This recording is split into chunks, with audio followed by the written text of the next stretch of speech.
Assalamualaikum warahmatullahi wabarakatuh. Innal hamdalillah nahmaduhu wa nasta'inuhu wa nastaghfiruhu wa nastahdihi wa natubu ilaihi wa na'udzu billahi min syururi anfusina wa sayyiati a'malina. Man yahdihillahu fala mudilla lahu wa man yudlil fala hadiya lahu. وأشهد أن لا إله إلا الله وحده لا شريك له وأشهد أن محمدا عبده ورسوله. يا أيها الذين آمنوا اتقوا الله وقولوا قولا سديدا يصلح لكم أعمالكم ويغفر لكم ذنوبكم ومن يطع الله ورسوله فقد فاز فوزا عظيما. أما بعد. Kaum muslimin dan muslimat rahimani wa rahimakumullah, kembali kita melanjutkan kajian kita dalam buku yang berjudul Panduan Lengkap Nikah dari A sampai Z. Kita masih pada pembahasan hak-hak suami. Hak yang kedua adalah suami mempunyai hak untuk mengucilkan istrinya jika tidak menunaikan nasihatnya, jika tidak melaksanakan nasihat suami atau membangkang suami. Allah Subhanahu wa taala berfirman di dalam surah An-Nisa ayat 34, wahjuruhunna fil madaji', dan pisahkanlah mereka dari tempat tidur mereka. Artinya didiamkan di tempat tidur, tidak disentuh dan juga tidak disapa. Jika tidak melaksanakan perintahnya setelah menasihatinya dan mengingatkannya kepada apa yang Allah wajibkan atasnya, supaya mempergauli suaminya dengan baik dan mengatakan kepadanya dengan lemah lembut, jadilah engkau wanita yang salihah, yang taat, yang memelihara kehormatan ketika suami tidak ada di rumah, dan janganlah engkau termasuk wanita demikian dan demikian. Ia mengingatkan kepadanya tentang kematian, tentang kubur dan negeri akhirat. Jika nasihat dan peringatan dengan lemah lembut ini tidak membawa hasil, maka kucilkanlah. Jadi ini termasuk tahapan dalam mendidik istri dan merupakan hak suami. Setelah suami memberikan nasihat kepada istrinya tentang kewajibannya, dan terkadang kewajiban istri ini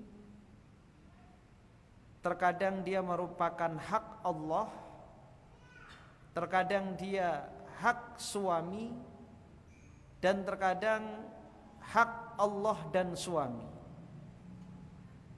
Hak Allah misalnya melaksanakan ibadah-ibadah mahdhah seperti sholat, puasa. Ini adalah kewajiban dia kepada Allah Subhanahu wa ta'ala. Hak suami misalnya memasukkan orang lain ke dalam rumah, siapapun mereka termasuk karib kerabat, itu adalah hak suami. Dan yang ketiga, terkadang padanya ada hak Allah dan juga hak suami, seperti memakai hijab, menutup aurat. Di situ ada hak Allah dan hak suami. Jika salah satu dari kewajiban-kewajiban ini dilanggar oleh istri, menyepelekan sholat, menyepelekan puasa, tidak berhijab, atau memasukkan orang yang tidak disukai oleh suami, maka suami hendaknya memberikan nasihat terlebih dahulu dengan lemah lembut, mengingatkannya terhadap alam kubur dan hari akhirat.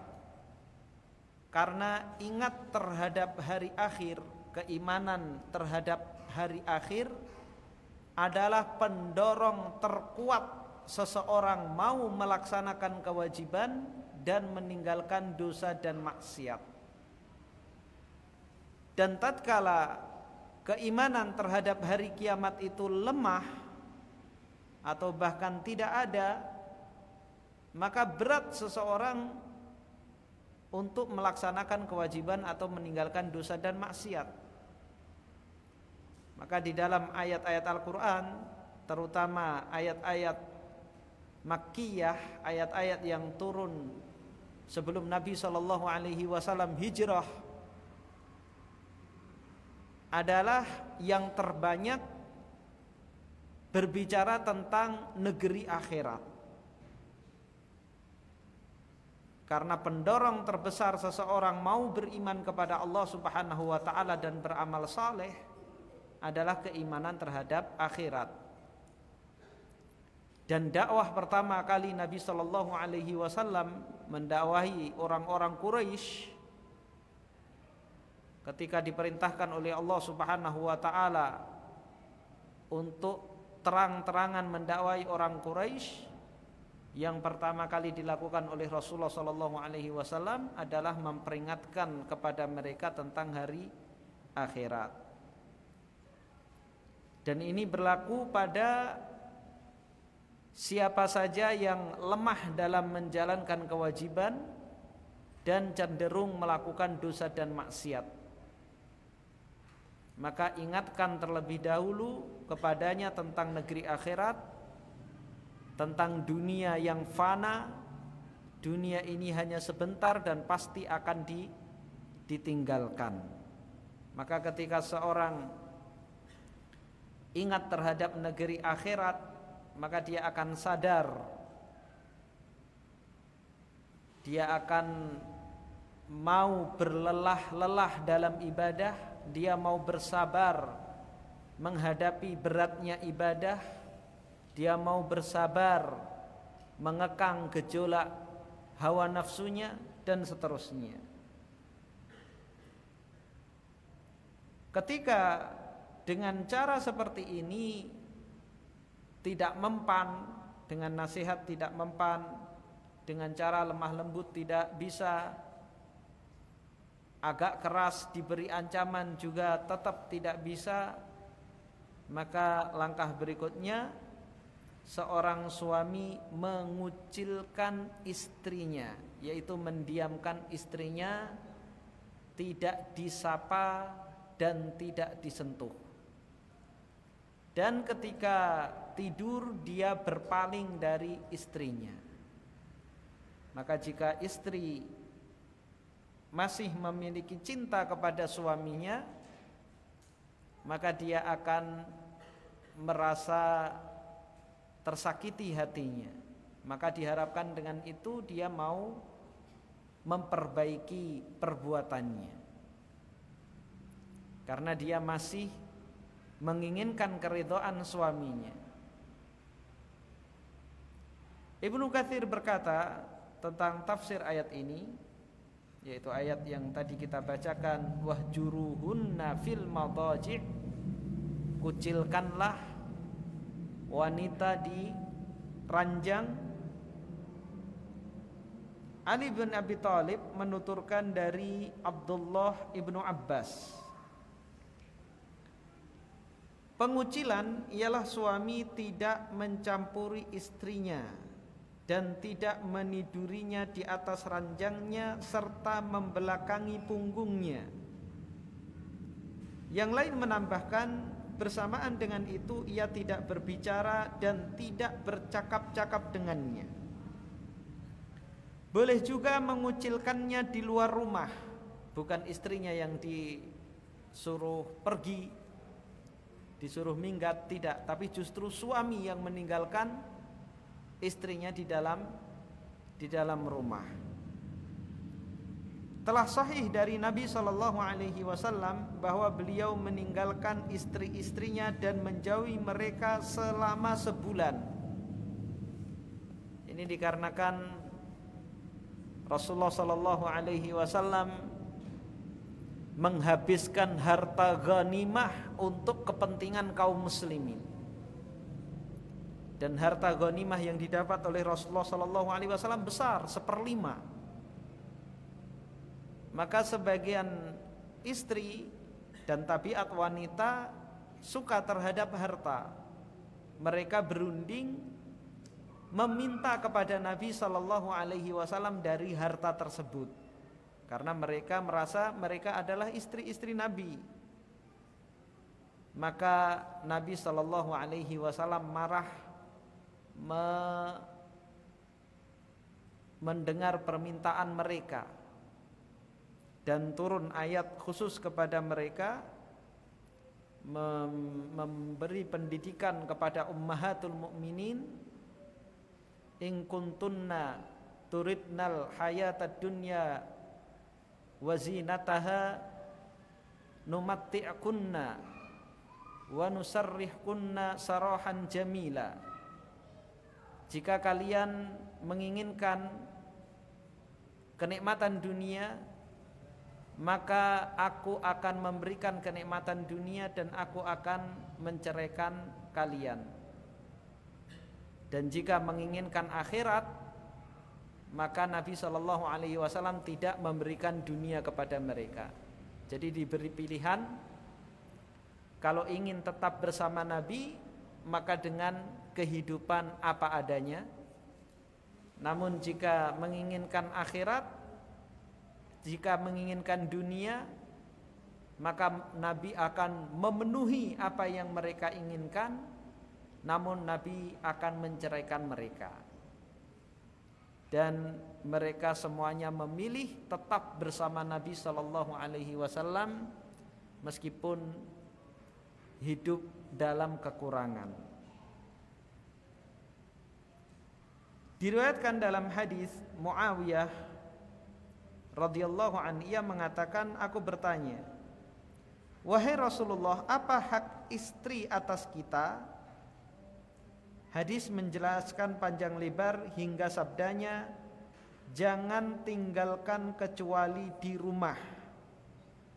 Al-Hafidz Ibnu Hajar rahimahullah berkata, penggabungan di antara keduanya, yaitu antara mengucilkan di luar rumah dan hadis ini, bahwa hal itu berbeda menurut perbedaan keadaan.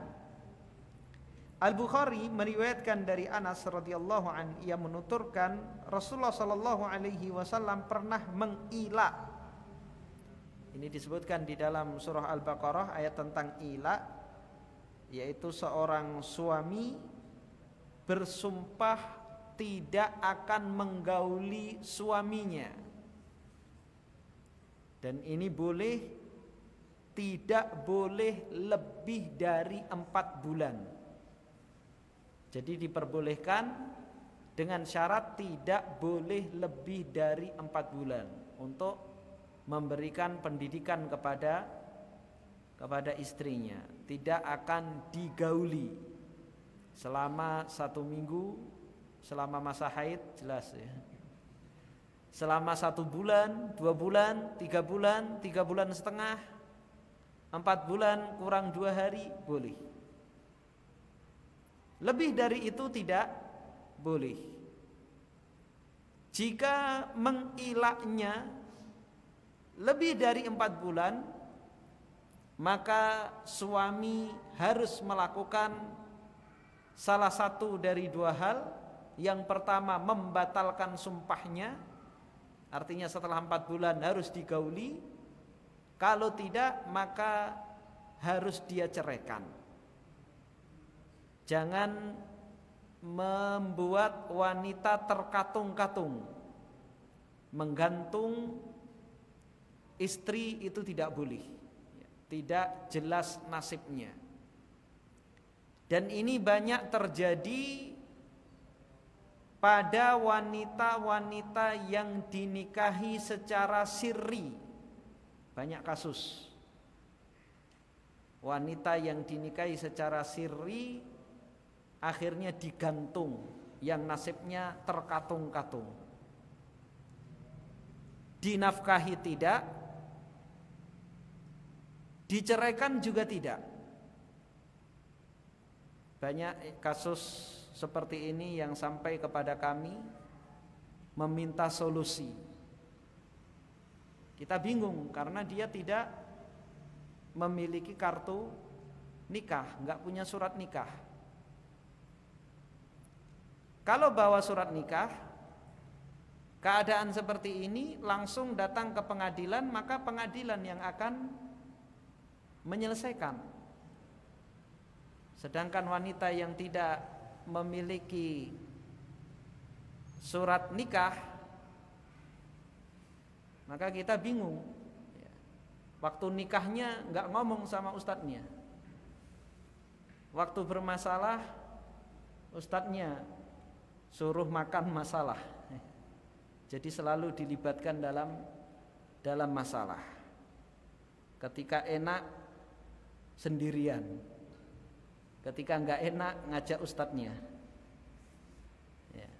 Banyak kasus seperti ini. Maka berhati-hatilah para wanita dan para wali, baik janda terutama perawan, apabila ada yang mengajak nikah sirri. Pasti orang nikah sirri itu akan ada sesuatu yang disembunyikan.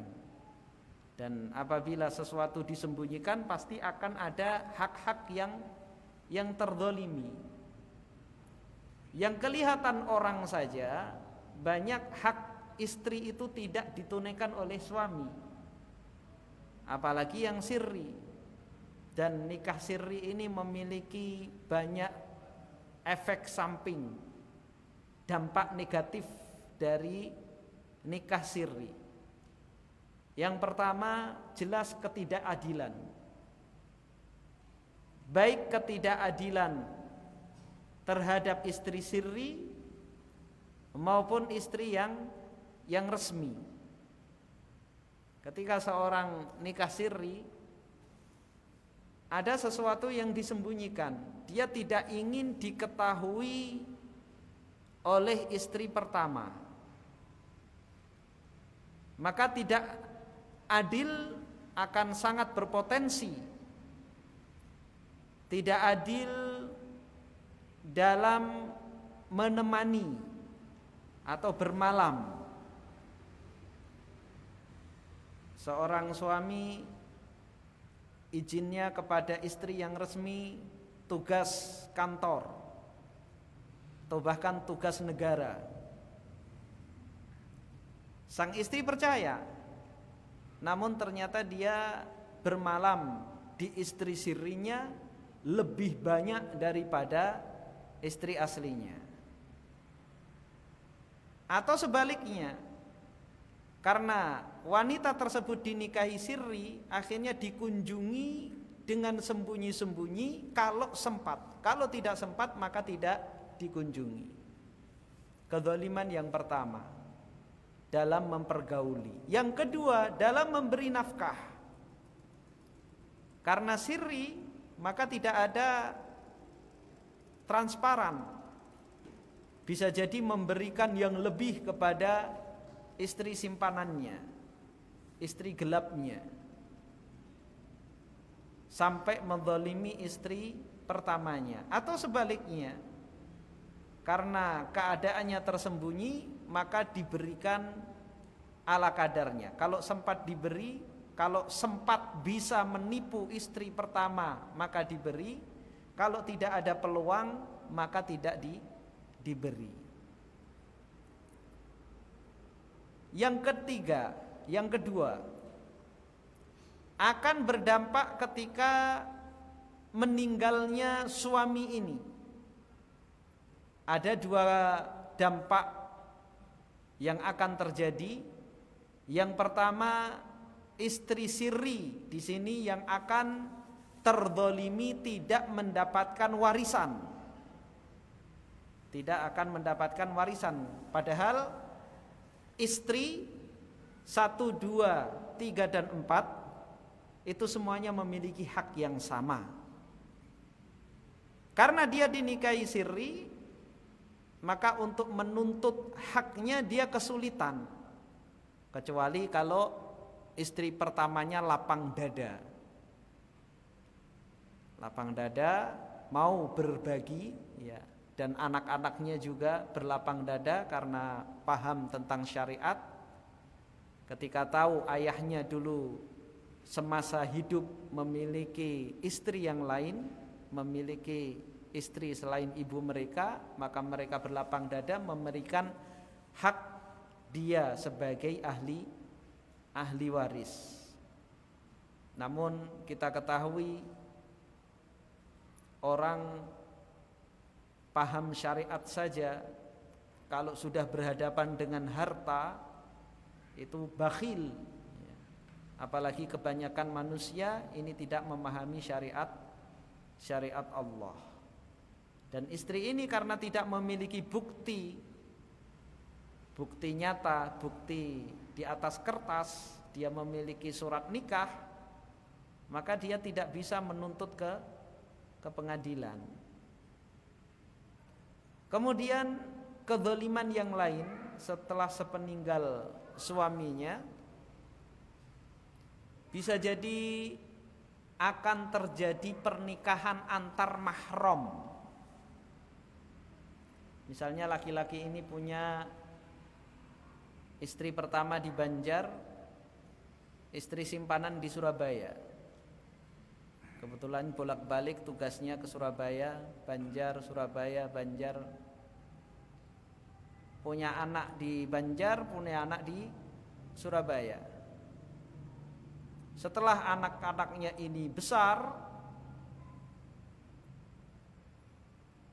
anaknya yang dari Banjar kuliah di Surabaya. Setelah lulus, mulai kenal dengan akhwat atau dikenal oleh orang tua akhwat, kemudian ditawarin akhwat. Dan bisa jadi dia adalah anak dari ayahnya yang nikah siri di Surabaya. Sudah menikah, punya anak.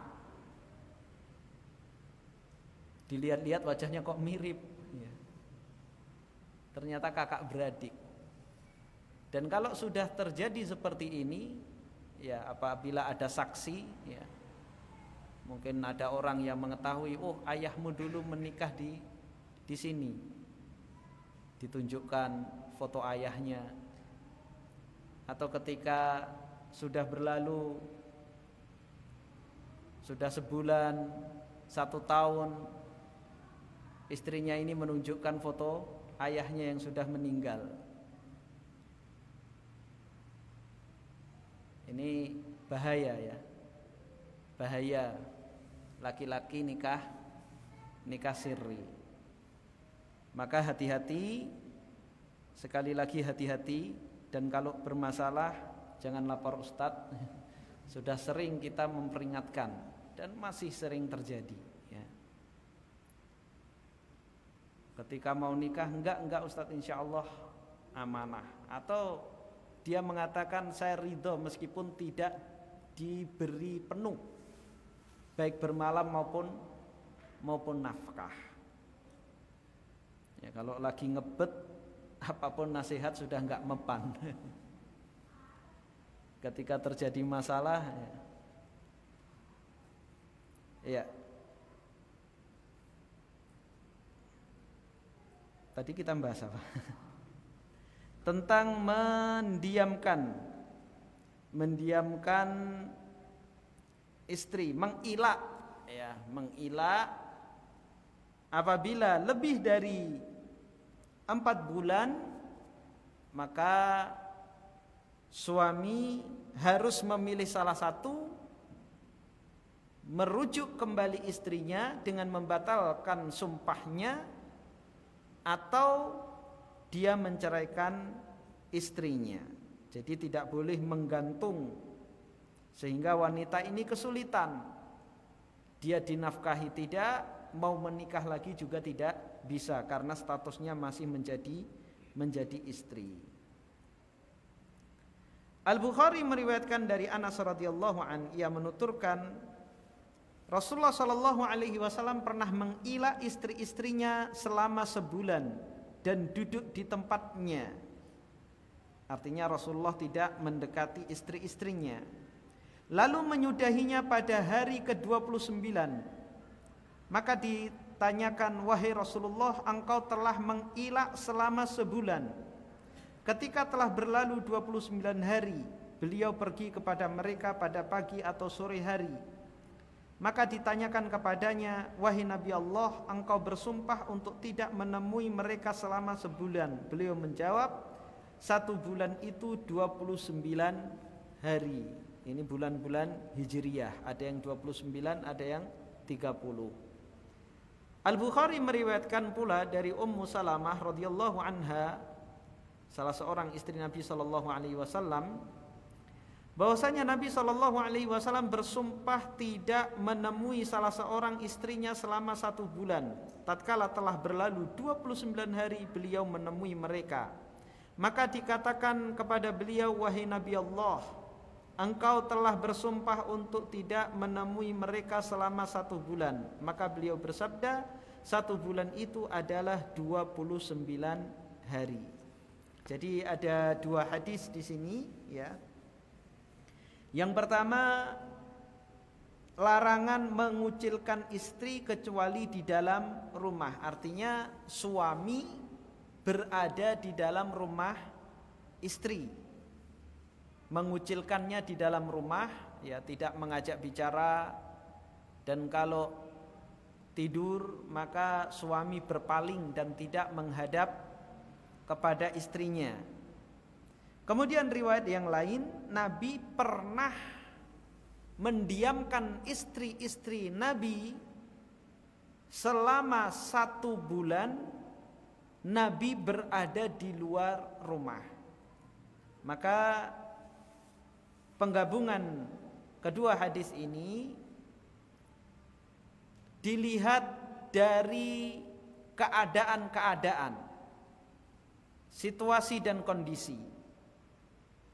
Kondisi Nabi Shallallahu Alaihi Wasallam memiliki banyak istri, sehingga jika Nabi Shallallahu Alaihi Wasallam ketika mendiamkan istri kemudian menginap di salah satu istri beliau, maka mungkin akan ada kecurigaan. Nabi hanya mendiamkan saya, akan ada kecurigaan dari istri yang lain. Nabi mendiamkan saya, dan waktu bermalam di istri yang lain Nabi tidak bersikap seperti ini. Karena yang diilak oleh Nabi Shallallahu Alaihi Wasallam adalah mereka, para istri-istri Nabi, ketika mereka bersengkongkol meminta harta kepada Nabi Shallallahu Alaihi Wasallam. Adapun seperti kita yang nasibnya merana, yang cuman 1 istri, maka tidak ada fungsinya ketika kita berada di luar rumah. Maka kita mendiamkan istri atau mengucilkan istri, tetap kita berada di dalam rumah. Itu hak yang kedua, yaitu suami boleh mengucilkan istrinya ketika istrinya durhaka, baik durhaka kepada Allah, durhaka kepada suami, atau durhaka kepada kedua-duanya. Yang ketiga, suami berhak memukulnya jika tidak melaksanakan perintahnya setelah dinasihati dan dikucilkan. Imam Al-Qadhi Abu Bakar Al-Arabi rahimahullah berkata, sebaik-baik pendapat yang engkau dengar tentang tafsir ayat ini adalah ucapan Sa'id bin Jubair. Ia mengatakan, ia, maksudnya suami, menasihatinya terlebih dahulu. Jika istri menerimanya, maka selesailah masalahnya. Namun jika tidak, ia meninggalkannya. Jika istri menerimanya, maka selesailah masalahnya. Jika tidak, ia boleh memukulnya. Jika istri menerimanya, maka selesailah masalahnya. Jika tidak, sebaiknya ia mengutus pemutus perkara dari keluarganya dan pemutus perkara dari keluarga istrinya. Lalu mereka meneliti dari pihak siapa kemudaratan itu muncul. Ketika itu perceraian terjadi. Jadi inilah upaya syariat kita dalam mempertahankan keluarga. Dan nanti bisa dirujuk di dalam surah Al-Baqarah mulai ayat 34 dan seterusnya. Bagaimana tahapan-tahapan sepasang suami istri ketika menghadapi masalah. Jadi yang pertama dibicarakan baik-baik berdua. Yang kedua, suami mendiamkan istri. Tidak mempan maka boleh memukul. Dipukul tetap seperti itu, maka masing-masing mengutus delegasi. Karena biasanya kalau orang sudah berseteru, sulit untuk objektif. Maka suami mengutus utusan dari orang yang dia percaya dari anggota keluarganya, begitu juga istri. Keduanya berunding dan meneliti apa sih sebenarnya masalahnya. Terkadang masalahnya sepele, tapi karena emosi meledak-ledak, jadi yang lain-lain pun ikut terungkit-ungkit. Padahal yang lain mungkin sudah dilupakan atau terlupakan. Tapi karena emosi semuanya jadi muncul. Jadi senjata-senjatanya bermunculan, setan yang memunculkan. Membisiki kepada istrinya, suamimu dulu begini, begitu, begini, begitu. Dulu dia kere, datang kepada kamu hanya modal dengkul, dimodali sama bapakmu. Begitu juga suami dibisiki oleh setan, dulu istrimu gak laku-laku, siapa lagi kalau bukan kamu yang mau.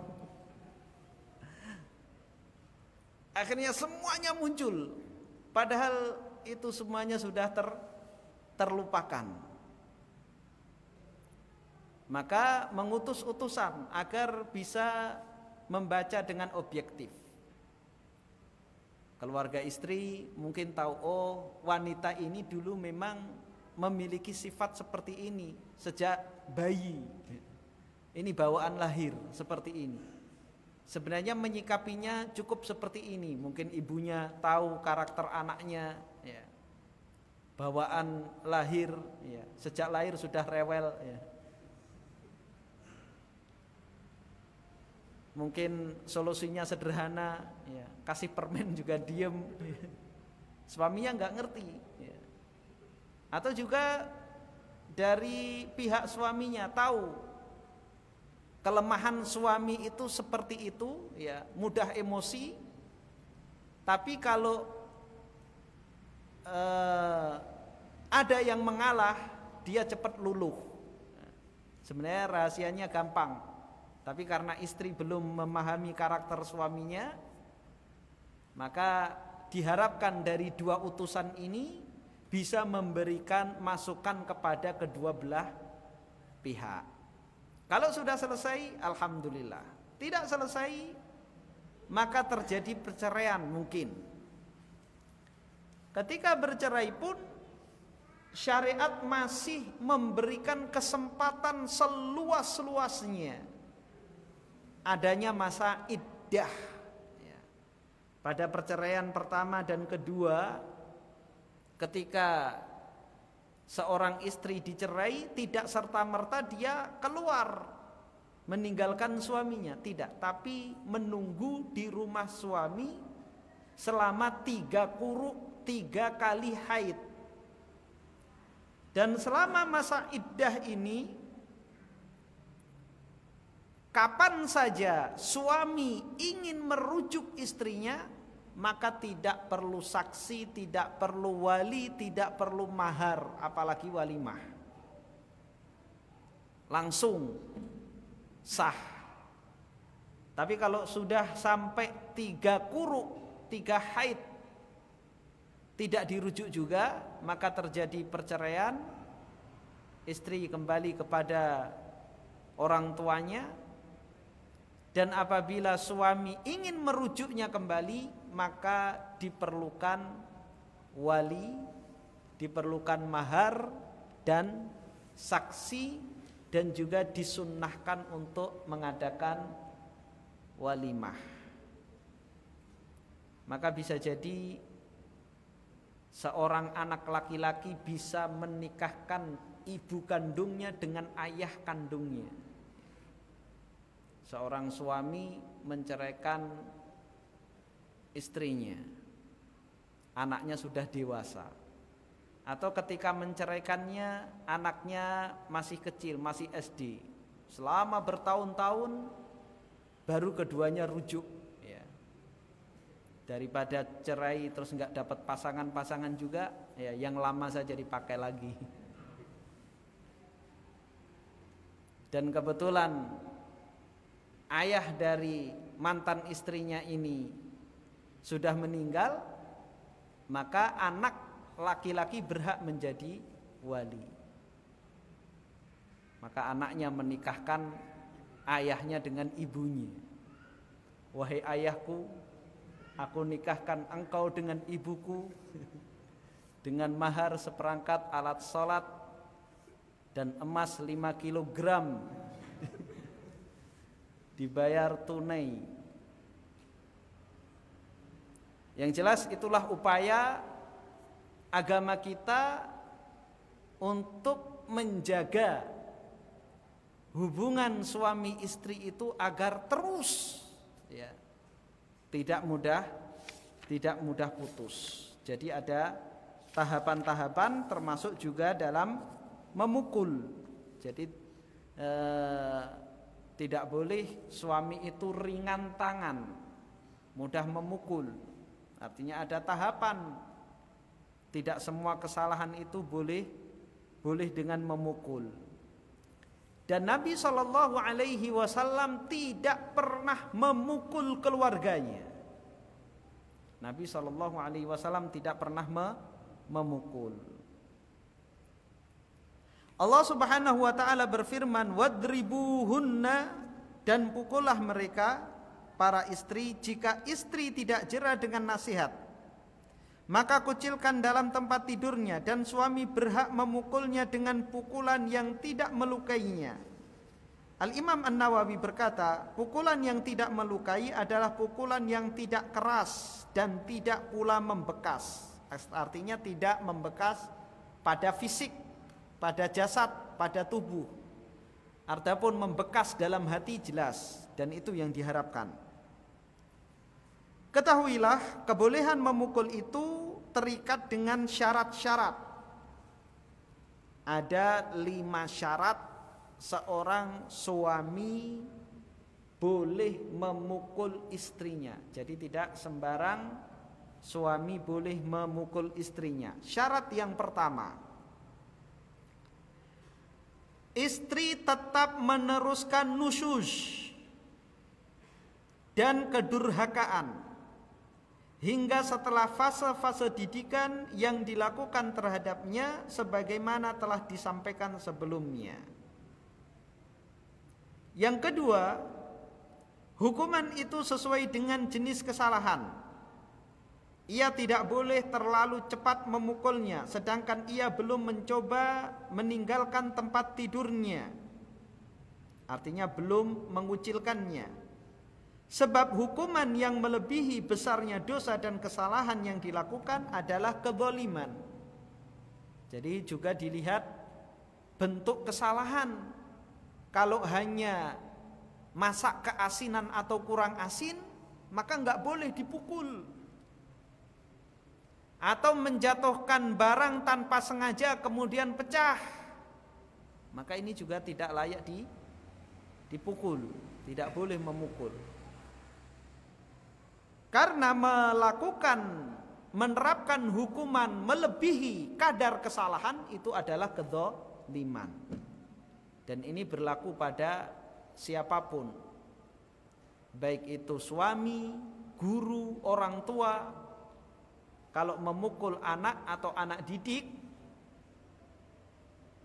memberikan hukuman kepada anak didik melebihi kesalahan yang dilakukan, maka guru tersebut telah berbuat zalim.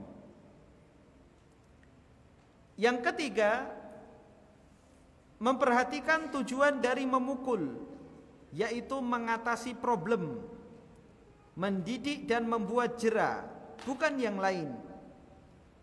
Dalam sebuah hadis, Nabi SAW bersabda, "Ittaqullaha fin nisa, fa innakum akhadtumuhunna bi amanatillah." Silakan Alim.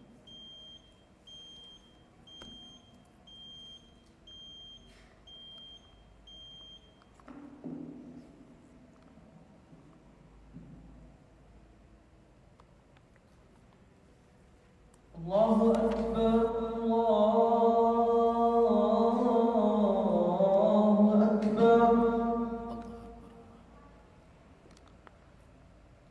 Allahu Akbar, Allahu Akbar.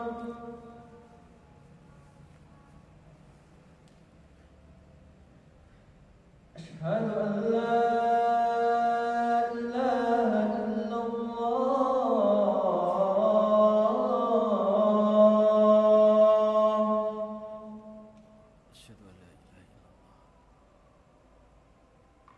أشهد أن لا إله إلا الله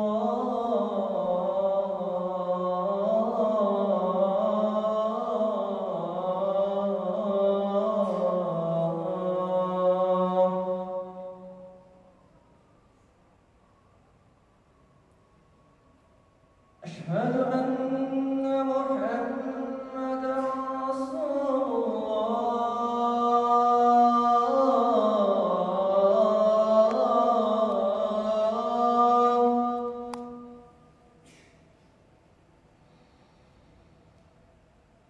أشهد أن محمدا رسول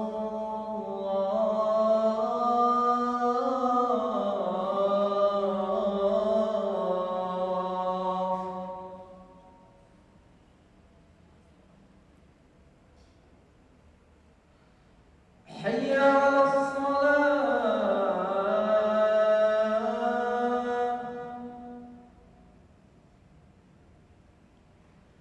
حي على الصلاة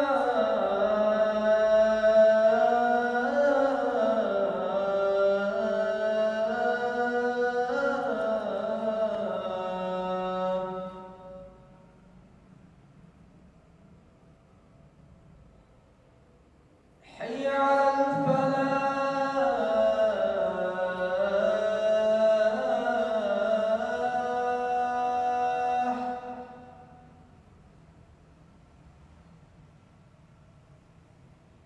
حي على الفلاح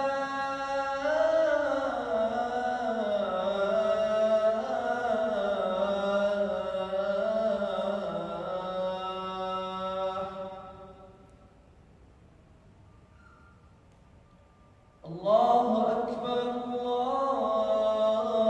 الله أكبر لا إله إلا الله.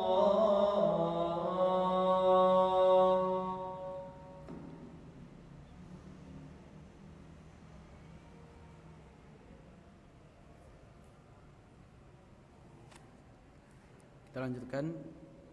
Di dalam hadis yang diriwayatkan oleh Imam Muslim, Nabi SAW bersabda, "Ittaqullaha fin nisa, fa innakum akhadtumuhunna bi amanatillah, wastahlaltum furujahunna bikalimatillah wa inna lakum alaihinna alla yuti'na furushakum ahadan man takrahun fa in fa'alna fadribuhunna darban ghaira mubarrihin. Bertakwalah kepada Allah berkenaan dengan kaum wanita, sebab kalian mengambil mereka dengan amanat Allah, dan kalian menghalalkan kemaluan mereka dengan kalimat Allah. Hak kalian atas mereka ialah mereka tidak memasukkan seorang pun yang tidak kalian sukai di ranjang kalian. Jika mereka melakukannya, pukullah mereka dengan pukulan yang tidak menyakitkan atau tidak membuat luka. Atau murid Abdullah ibnu Abbas, aku bertanya kepada Abdullah ibnu Abbas, bagaimana pukulan yang tidak melukai itu? Ia menjawab dengan siwak dan sejenisnya. Jadi ini hanya sekedar contoh bagaimana memukul yang tidak melukai, yaitu dipukul dengan batang siwak. Ini tidak akan melukai. Jadi jangan memukul dengan pelepah korma misalnya, atau dengan besi. Ini tidak diperbolehkan. Maka dipukul seperti memukul dengan batang siwak. Maka bisa dikiaskan dengan yang lainnya yang tidak membuat luka. Syarat yang keempat, disyaratkan agar menjauhi tempat-tempat yang membahayakan seperti kepala, perut, demikian pula wajah. Sebab Rasulullah sallallahu alaihi wasallam melarang memukul wajah secara umum. Yang kelima, jika istri sudah jera dan meninggalkan nusyuz atau kedurhakaan, maka ia tidak boleh sama sekali terus menghukumnya berdasarkan firman Allah Subhanahu wa taala di dalam surah An-Nisa ayat 34, fa in ata'nakum fala tabghu 'alaihinna sabila. Kemudian jika mereka mentaatimu, maka janganlah kamu mencari-cari jalan untuk menyusahkannya. Yakni jika melakukan sesuatu atau menghukum setelah istrinya jera, maka ia telah melampaui batas. Karena itu Allah menutup ayat ini dengan firman-Nya, innallaha kana 'aliyan kabira, sesungguhnya Allah maha tinggi lagi maha besar. Al-Hafidz Ibnu Katsir rahimahullah berkata, suatu ancaman untuk kaum pria jika mereka berbuat zalim kepada istri-istrinya dengan tanpa sebab, karena Allah yang maha tinggi lagi maha besar menjadi pembela mereka, dan Dia akan membalas terhadap siapa yang menzalimi mereka. Jadi tidak boleh seorang suami menzalimi istrinya. Tidak boleh seorang suami ringan tangan semua kesalahan istri atau yang dia anggap salah, dia memukul istrinya. Sampai pun jika yang salah adalah istri, jika sudah tidak melakukannya lagi, maka jika masih memukulnya, maka suami dianggap zalim. Atau suami memukul melebihi kesalahan yang dilakukan oleh istri, maka ini juga zalim. Permasalahan yang sangat sepele, seorang suami memukul istrinya, maka jika suami melakukannya, maka pasti Allah Subhanahu wa taala akan membela istri tersebut dan akan membalas sendiri, akan membalas apa yang dilakukan oleh suami dari kezaliman yang dia lakukan. Demikian yang bisa kami sampaikan pada kesempatan malam hari ini.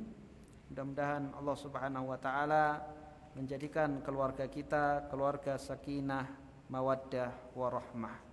Wassallallahu ala nabiyina Muhammadin wa ala alihi wa sahbihi wasallam. Wa akhiru da'wana alhamdulillahi rabbil alamin.